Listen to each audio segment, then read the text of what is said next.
Et yo tout le monde, ici Vemaillé pour une nouvelle vidéo. Une nouvelle critique. Et avant de commencer par vous présenter un peu de la critique dont je vais vous parler, j'aimerais vous dire que du coup, c'est possiblement la dernière critique avant quelques temps. Ça c'est sûr d'ailleurs, en fait, le prochain film que j'irai voir au cinéma qui sort que le 22 septembre, donc dans un mois, au moment où la partie vidéo sortira. Donc vous n'aurez pas de vidéo de critique pendant ce temps-là. La question à se poser, c'est est-ce que j'aurai d'autres vidéos pendant ce temps-là? Est-ce que je trouverai d'autres vidéos à faire? Ça dépendra de si je trouve de quoi faire. Sinon, ça sera une petite pause. Mais vous me reverrez en septembre, c'est sûr. Et de plus belle d'ailleurs, je pense que c'est au moment où les films vont reprendre, même s'il y a une petite pause avec la grève. Mais du coup, c'est une petite pause, je pense, qui pourra me faire du bien et qui fera du bien aussi à la chaîne, qui permettra d'avoir un petit vent s'il y a vraiment une pause. Sinon, je vais travailler comme je travaille et puis c'est tout. C'était un peu tout ce que j'avais à vous dire. Donc maintenant, je vais vous parler d'un film qui va certainement pas mal diviser. Le dernier film DC Comics qui vient de sortir, donc le 16 août 2023. Au moment où je suis en train de cette vidéo, je l'ai vu hier. Il est sorti hier. Je vais un peu faire débat parce que pour moi, c'est l'un des meilleurs films DC. J'ai bien dit l'un des meilleurs depuis The Dark Knight parce que il y a quand même The Batman, Joker, Man of Steel, donc c'est imbattable. Et le meilleur film DC au cinéma depuis The Batman. 2022. Comme j'ai dit à plusieurs amis sur des serveurs Discord sur autres, j'ai pas autant eu d'émotions et été autant concentré dans un film que depuis The Batman. Et ce film-là m'a aidé à reprendre ça que j'avais bien perdu dans Shazam 2, dans Flash et autres. Mais donc je suis ouvert au débat et donc s'il y a besoin de parler ou autre, vous savez que l'espace commentaire est là et mon serveur Discord aussi Geekworld est là. D'ailleurs il y a un salon pour parler de ce film puisque je vais vous parler du coup du film Blue Beetle réalisé par Angel Manuel Soto et qui est donc le dernier DC en date et le dernier DC je pense qu'on aura de l'année. Et donc oui, comme je vous ai dit, l'espace commentaire, mon serveur Geekworld est disponible pour faire débat et pour parler. Pour débattre, pas faire débat, mais pour débattre et pour parler de ce film et de pouvoir chacun donner son avis, parce qu'on a tous des avis différents, c'est tout à fait normal. Et d'ailleurs, il y a un salon Blue Beetle sur Geekworld, donc vous savez très bien que dans la description, il y a le lien. Donc pour commencer par parler de cette critique, je pense qu'on peut commencer par parler du personnage principal, campé par Solo Marguerite, que nous avons déjà vu dans Cobra Kai. Cobra Kai, ça lui a beaucoup aidé dans ce film, surtout dans le terme de combat. Donc ce personnage s'appelle Rémi Reyes. Pour vous dire, dans les comics, c'est le 3e Blue Beetle. Et Rémi Reyes, en fait, c'est un jeune ado qui vient de Palmeiras City, donc j'ai mexicain. Donc c'est pas vraiment où c'est, mais je dirais que c'est plutôt mexicain. Et qui revient après avoir eu un diplôme et qui veut aider sa famille. Mais sa famille s'est fait avoir par les cordes. Donc une société qui en fait a repris d'un côté pour faire un côté riche et qui a délaissé les bidonvilles et qui même maintenant reprend le bidonville pour avoir des villes entières à eux. Et sauf une, donc qui est Jenny Cord, qui est la fille de Ted Cord, elle, qui va en fait donc en quelque sorte voler le scarabée et le repasser à Solo, à Rémi, qui avait donc rencontré en bossant pour la tante de Jenny, donc Victoria Cord, sœur de Ted Cord, le 2e au premier Blue Beetle, je suis plus sûr. Ça dépendra comment je sais plus comment dans le film il est présenté, je crois que c'est présenté comme le 2e, ouais je crois que c'est le 2e. Et donc il va donc découvrir ce saut avec sa famille. Donc sa famille va être au courant qu'il est de Blue Beetle et en fait il y a quelques points négatifs, je vais pas vous mentir, c'est-à-dire que ok, je suis d'accord avec pas mal de monde, le côté scarabée, on sait pas vraiment d'où il est, on sait pas vraiment comment il est arrivé sur Terre et tout, on a très peu d'infos dessus, mais pour moi en fait, ce film est là pour nous montrer la relation et l'évolution de la relation entre Blue Beetle avec son intelligence qui s'appelle Khadija, et Rémi Reyes, qui en fait n'accepte pas au début d'être un héros, et d'avoir ces pouvoirs-là, et qui va devoir au fur et à mesure du temps se connecter jusqu'à avoir à la fin une symbiose correcte avec son cerveau et avec le scarabée grâce à son père en quelque sorte. Et en fait, il va avoir des scènes de combat qui sont d'ailleurs très intéressantes, il y en a qui font très Injustice comme l'a dit le réalisateur, Injustice 2 d'ailleurs. Et j'en retiens deux, une scène dans un couloir où il se retient plus du tout, c'est bon, il en a marre, il va vraiment se mettre à fond. Et le combat de fin contre le méchant Carbax, qui est pour moi un seul antagoniste, qui sont de très bons combats. Et en fait, c'est quelqu'un qui, tout au long du film, on va nous présenter un peu sa famille comme son point faible, et en fait, ça va être son point fort. C'est d'ailleurs une très bonne transition pour parler de sa famille. Donc, dans sa famille, il y a son père, qui s'appelle Alberto Reyes, joué par Damien Alcázar. Il y a aussi sa mère, désolé 2 secondes, qui s'appelle Rocio, qui est jouée par Elpidia Carillo. Sa tante, sa nana, Suzanne Sarandon, non, c'est pas elle, c'est Adriana Barraza Nana Reyes. Son oncle, qui s'appelle donc Rudy Reyes, qui est joué par George Lopez. Et il y a aussi sa sœur, mais j'ai pas le nom de l'actrice d'ailleurs, qui s'appelle Milagro. Et en fait, c'est la famille, elle a un aspect, oui, très très présent, elle est là dans tous les moments, elle va même des fois avoir des moments un peu gênants pour Rémi et pour le spectateur. Mais elle va, en fait, pour moi, plus encenser, aider l'histoire que le desservir à l'histoire. C'est-à-dire que... très rapidement dans le film, en fait, il va perdre son père d'une crise cardiaque à cause des hommes de Victoria Cord, donc, qui est la vraie antagoniste du film. Et ça va, en fait, avoir un impact sur lui. Et son père va avoir un grand impact sur lui, tout comme d'ailleurs aussi son oncle, Rudy Reyes, qui est un peu vu comme l'oncle qui sait pas vraiment quoi faire de sa vie, qui essaye en fait de se trouver et tout, et qui va être là pour aider l'enfant, aider Rémi à accepter ses pouvoirs, et ça va d'ailleurs être un bon point, tout comme d'ailleurs sa nana, et c'est d'ailleurs et sa sœur aussi, il y a une bonne relation avec sa sœur qui va en fait se moquer de lui, on sent vraiment que c'est lié, que la famille est un point important, et je trouve que c'est ça qui a été très bien amené, c'est le point important de la famille qui a aidé, et qui en fait au début était un point faible, pour en fait devenir à la fin un point fort, puisqu'il y a 2 trucs intéressants, qui peuvent paraître ridicules mais qui ne le sont pas vraiment. C'est l'oncle Rudy Reyes qui, en fait, quand il découvre le vaisseau donc, de Ted Kord grâce à Jenny et tout, il sait en fait le il a l'impression qu'il sait tout faire. Et en fait, c'est pas anodin, puisqu'il a déjà porté sa voix à plusieurs personnages dans la série animée Harley Quinn, dans d'autres séries animées. Il a fait aussi partie de Shark Boy et Lava Girl, donc en fait, il connaît déjà l'univers super héroïque. D'ailleurs, on s'en rend très vite compte qu'il connaît ça. Hein. Il sait très bien miloter la mouche, en quelque sorte, enfin, le vaisseau mouche de Ted Kord. Et sa nana aussi, Nana Reyes, qui sait très bien se battre avec un minigun et tout, qui sait très bien tirer. Et qui, c'est pas non plus anodin, je trouve, parce qu'elle a fait partie, je pense que c'est des références à Shark Boy et Lava Girl, à d'autres films. Je pense que c'est des références à d'autres films qu'ils ont pu faire eux, et je trouve que c'est un bon point d'amener ça.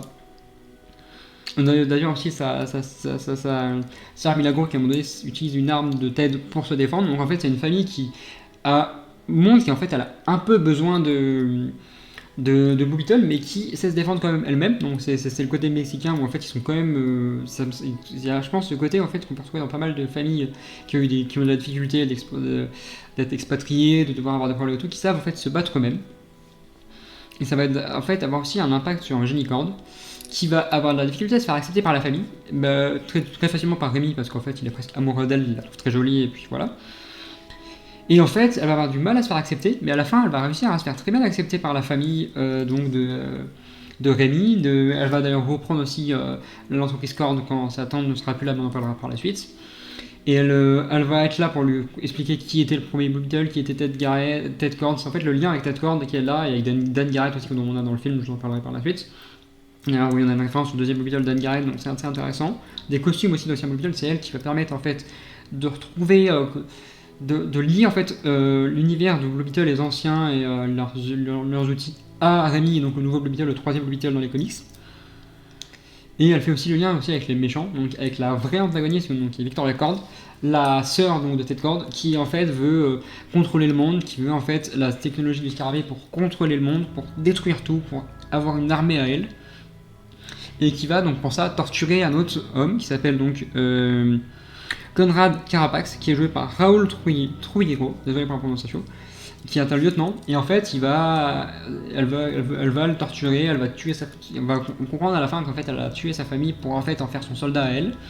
Et en fait il est vu comme un sous-antagoniste qui va en fait devoir à la fin tout le temps en fait travailler pour elle, faire ce qu'elle veut, jusqu'à ce qu'il retrouve ses souvenirs grâce au fait qu'elle ait voulu connecter pour créer son armée la technologie du scarabée à lui, donc à toute son armée. Et en fait c'est là où il va reprendre sa conscience, là où il va du coup accepter le fait qu'il du coup il a fait des conneries, et qui va donc se sacrifier tout en emportant avec lui du coup Victor les cordes, et vont permettre à Jenny de récupérer Cord Industries. Donc c'est ça qui est assez intéressant à montrer. C'est un peu les seuls personnages importants du film donc. Qu'est-ce qu'on peut parler d'autre? Les scènes de combat, oui, sont très intéressantes. Oui, quelques points négatifs, c'est peut-être très vite. Il y a beaucoup de points qui sont très vite oubliés, très vite. Il y a beaucoup de questions auxquelles on n'a pas encore répondu. Mais ça reste aussi dur de faire un film qui de base déjà devait sortir sur HBO Max, et pour moi est une grande réussite quand même. Avec, parler, un truc dont je parle rarement, mais là il faut vraiment que j'en parle, c'est les couleurs. Les couleurs sont très bien, c'est des couleurs très jolies. On a quand même la différence sur le bidonville et la ville futuriste un peu riche, et les couleurs sont tout le temps bien dans les plans. C'est un truc qui aide le film, je trouve, tout comme la famille, tout comme l'histoire. C'est un truc qui fait partie entière du film, et donc je suis très fier, en fait, je suis très content d'avoir un film avec de très belles couleurs. J'en parle d'ailleurs rarement et même jamais. Tout comme la musique, dont j'en parle par contre très souvent. Et la musique est très bien. On a les musiques sont au bon moment, pas trop présentes dans les moments d'émotion, dans les moments de suspense et tout, mais bien présentes dans les scènes d'action. Dont une où en fait le scarabée va, la mouche, le vaisseau mouche va monter sur ses pattes et détruire des ennemis, l'armée Cord. Et pour ça, ils vont utiliser la musique Motley Crue, Keep That My Heart, et je trouve que c'était le meilleur moyen, le meilleur musique à mettre à ce moment-là. Je trouve que c'est l'un des les meilleurs choix possibles. Je suis très content d'avoir eu cette musique-là, moi qui, dans une période qui adore Motley Crue, qui je trouve que cette musique va très bien aussi dans l'univers là. Et c'est un truc qui va donc être bien présent dans les scènes de fin aussi, le dernier combat dans un couloir qui est magnifique. Il y a des très bonnes musiques. Et en fait, le film va se terminer par du coup la famille qui va être aidée par Jenny Cord, qui va avoir repris des Cord Industries pour en faire quelque chose de mieux. Et donc, en fait, tout repartir à zéro, partir là où son père voulait. Et d'ailleurs, c'est là où on peut parler en fait de la suite, puisqu'il y a 2 scènes post-génériques. Donc, la première, en fait, c'est ils ont réussi à donc, aller d'ouvrir derrière la cachette de Ted Cord, de récupérer des informations en allumant son PC. Et c'est grâce à ça que ça va réveiller un message de Ted Cord pour sa fille, et en fait c'est Ted Cord qui va dire qu'il est en vie alors que tout le monde pensait qu'il avait disparu, qu'il était mort, et qui va en fait être là, en fait je pense, pour faire le lien avec plusieurs autres projets, sachant qu'il y a déjà Booster Girl qui est un projet en cours qui doit certainement arriver, je sais plus si c'est une série ou un film, et Booster Girl et Ted Cord sont de base très grands amis, donc je vois bien pourquoi pas Booster Girl essayer d'aider Jenny à retrouver son père, pourquoi pas ramener aussi Rémi et donc le scarabée dans un projet comme ça, parce qu'on sait que James Gunn a dit que donc, Rémi Reyes et Blue Beetle allaient revenir dans ce DCU. Est-ce que ce sera dans un projet à plusieurs ou dans un projet solo 2? Ça c'est encore à voir, ça demanderait comment ça va marcher. Mais donc on a quand même présenté cette corde, tout comme de Dan Garrett d'ailleurs, donc est-ce que ça se trouve Dan Garrett est aussi encore en vie, et ce qui montrerait, et ça permettrait aussi en fait d'avoir Ted Cord et peut-être bien Dan Garrett, permettrait en fait à Rémi d'avoir un mentor, quelqu'un qui connaît bien le scarabée, qui connaît la technologie pour l'aider à s'améliorer, donc c'est je pense un plus. Là où la deuxième page générique est un truc dont on peut vite en fait oublier, c'est en fait un peu comme on a dans Doctor Strange 2 avec la deuxième page générique avec le vendeur de hot dog. En fait c'est juste une scène qui fait référence au film, à une scène humoristique, et en fait elle sert à rien du tout, mais elle est là pour faire plaisir quand même. Mais la première est hyper importante par contre, et il se peut qu'en fait Jenny va très vite avoir ce message, puisque à la fin du film elle allait retrouver le manoir de son père parce qu'elle veut retrouver des souvenirs, donc elle peut très vite être à ce moment là dans le manoir au moment où le message va être là, donc elle peut très vite l'avoir entendu. Et c'est un peu tout ce que je peux dire sur la suite du film. Pour moi c'est un film qui peut diviser, je peux comprendre qu'il va diviser parce qu'on apprend peu sur le scarabée, mais on apprend beaucoup plus sur la relation entre Rémi Reyes et le scarabée, ce qui est pour moi un point assez important. On a des bonnes scènes de combat. Il met quand même en fait la relation aussi entre Jenny et Rémi Reyes, qui vont finir par être un couple, va pas être rushée. Elle va vraiment prendre son temps tout au long du film pour être là qu'à la fin, grâce d'ailleurs à l'oncle, parce que sinon ils étaient embrassés au bout de même pas 1 heure. Donc grâce à Rodriguez, et ça va en fait d'avoir une évolution de leur relation entre les deux, entre aussi la famille qui enfin accepte donc Jenny Cord et donc accepte cette relation là. On a des très bonnes scènes de combat aussi, aidées par la famille, que ce soit du côté de Blue Beetle, du côté de sa famille aussi, même si c'est pas l'important, mais qui reste un point assez important et qui est assez cool. Et ce qui est cool aussi, c'est que ça montre aussi qu'en fait le Mexique a enfin son héros, comme Superman est le héros de Metropolis. Là, Blue Beetle est le héros du Mexique, de Palmera City, et c'est un point en plus, je trouve, qui est une très bonne idée et qui le montre bien, parce que tout le peuple de Palmera City va enfin, à la fin, aider cette famille qui a tout perdu à cause de Cord et qui connaît maintenant Blue Beetle normalement.